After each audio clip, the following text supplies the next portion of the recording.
Hello friends, welcome back to my channel my self Taufiq Rahman. आपलोक सकलोके स्वागतम जनाइছোঁ। আজি অকণমান কথা পাতোঁ। কথাটো সেউজীয়া পৰিৱেশ আৰু বাতাবৰণৰ মাজত খেলা, যেহেতু আপোনালোক সকলোৱে জানে আজি ভাৰত পাকিস্তানৰ মেচ আছে, হাই ভল্টেজ মেচ T20 ভাৰতৰ প্ৰথমখন মেচ আজি। তো সেইখনক লৈ বিশেষভাৱে চৰ্চাত আছে আমাৰ মেলবৰ্ণৰ বতৰটো চাই লওক।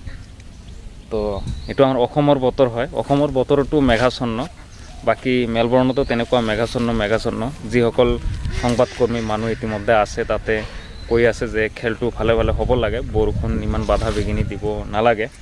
তো আশা কৰোঁ খেলখন সুকলমে অনুষ্ঠিত হৈ যাব। মানে আমি সকলোৱে মানে পাৰ ছাইড 20 অভাৰ্ছত খেল প্ৰত্যক্ষ কৰিব পাৰিম।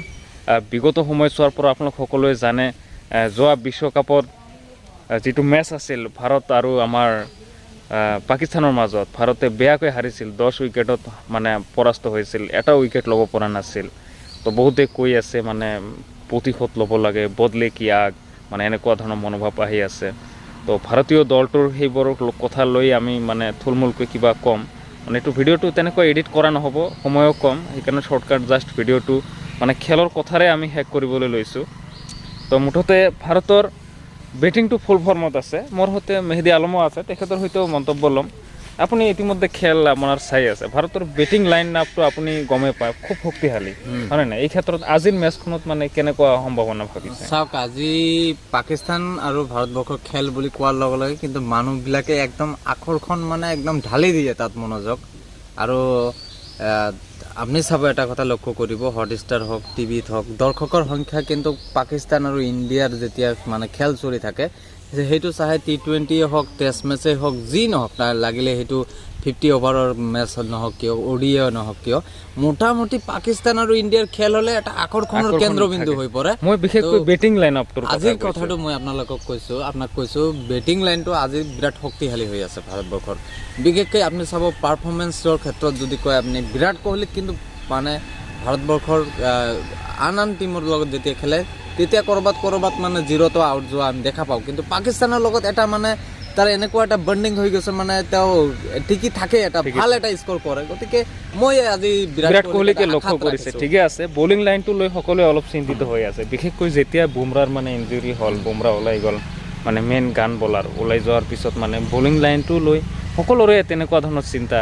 পিছত অভিজ্ঞতা সম্পন্ন মহম্মদ শামীক ৰিপ্লেচ কৰি তাৰ ঠাইটো দি দিলে। আশা কৰোঁ মহম্মদ শামীয়েও ইতিমধ্যে প্ৰেক্টিচ মেচত ধুনীয়া প্ৰদৰ্শন কৰিছিল, মাত্ৰ এটা অভাৰ বল কৰিবলৈ দিছিল, তাতে 3টাকৈ উইকেট ল'বলৈ সক্ষম হৈছে।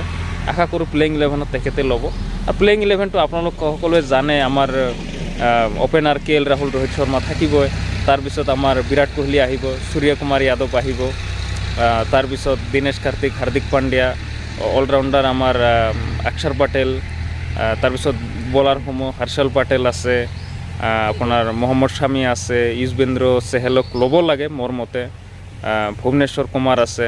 মুঠতে এই ধৰণে হ'ব লাগে মোৰ মতে। বাকী পাকিস্তানৰ টিমটোও ভাল। পাকিস্তানৰ টিমটোৰ মূল কথাটো ক'বলৈ গ'লে মানে বাবৰ আজম আৰু মহম্মদ ৰিজৱান, এই 2টা উইকেট যদি ল'ব পৰা যায়, প্ৰায় মেচটো ভাৰতৰ হাততে আহে। যদি আপুনি চাই পাকিস্তানৰ বৰ বেছি বেটিং লাইনটো শক্তিশালী নহয়।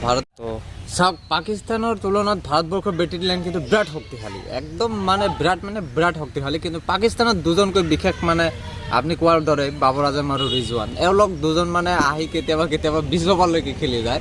কথাটো এইটোৱে, মানে ৰিজৱান আৰু বাবৰক যদি আউট কৰা যায়, মানে প্ৰথমতে যদি তাক মহম্মদ শামীয়ে যদি দুজনৰ এজনক যদি পেলাই দিয়ে, খেলটো মানে ভাৰতবৰ্ষৰ হাতত আহি যায়, আধা খেলটো আহি যায়। গতিকে এইটো লক্ষণীয় হ'ব এতিয়া কাৰ হাতত যায়, কেই অভাৰত যায়, কেই ৰানত যায়, সেইটো আৰু এটা কথা লক্ষণীয়, পাকিস্তানৰ পাকিস্তানৰ বলিংটোৰ ক্ষেত্ৰত যদি কয় আপুনি, শ্বাহিন আফ্ৰিদি একদম দমদাৰ বলাৰ, তাক অলপ জুলুমে হয় টিকাৰ ক্ষেত্ৰত, মানে তাক চাই যদি খেলিব পাৰে, তাৰ অফাৰকেইটা টিকি যদি খেলিব পাৰে, আমাৰ ভাৰতবৰ্ষৰ এটা ভাল স্ক'ৰ কৰিব, এইটো আমি আটাইয়ে গম পাওঁ। আৰু খেলখন মোটামুটি চাব লাগিব, এইটো বিৰাট এটা মজাদাৰ খেল হ'বলৈ গৈ আছে।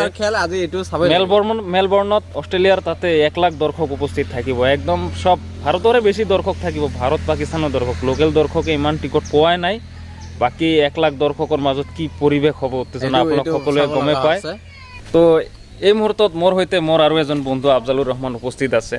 তো মানে খেল সম্পৰ্কত মানে 2টা কথা শুনিম জাষ্ট। ভাৰত পাকিস্তানৰ মেচ, উত্তেজনাপূৰ্ণ মেচ, বিগত সময়ছোৱাৰ ৱৰ্ল্ড কাপ মেচত মানে কোনো দিনে হাৰা নাছিল ইণ্ডিয়া পাকিস্তানৰ সৈতে, কিন্তু যিটো হাৰিলে ডুবাইত যিটো খেল হৈ গ'ল মানে 10 উইকেটত বেয়াকৈ পৰাস্ত হ'লে।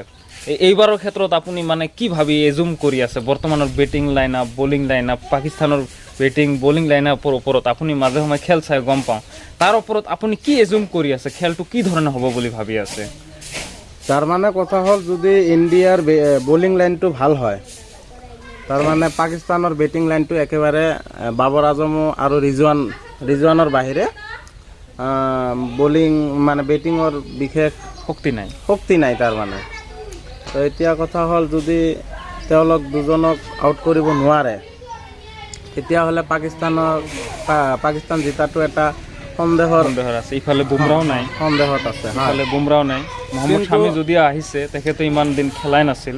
হয়, এতিয়া যদি পাকিস্তানৰ বলিংটোৰ বিষয়ে কওক, ভয়ানক হৈ আছে। শাহিন আফ্ৰিদি, হৰিশ ৰাও, পাকিস্তানৰ বলিং লাইনটো একদম জবৰদস্ত হ'লেও ইণ্ডিয়াৰ বেটিং লাইনটো একেবাৰে শক্তিশালী, সব ফৰ্মত আছে পাৱাৰ বৰ্তমান। প্লেয়াৰ দুটা এটা অভাৰ অলপমান গাইড কৰি খেলিব পাৰিলে। হয়, KL ৰাহুল, ৰোহিত শৰ্মাৰো ইমান ভৰসা নাই যদিও দুটা এটা 6 মাৰি আউট যোৱাৰ সম্ভাৱনা বেছি থাকে। তো KL ৰাহুল, তাৰপিছত আপোনাৰ বিৰাট কোহলিতো আছেই আমাৰ ভৱিষ্যতৰ প্লেয়াৰ, তাৰপিছত সূৰ্য কুমাৰ যাদৱ আছে। তো 60% জিকা চান্স ধৰক আপোনাৰ ইণ্ডিয়াৰে আছে।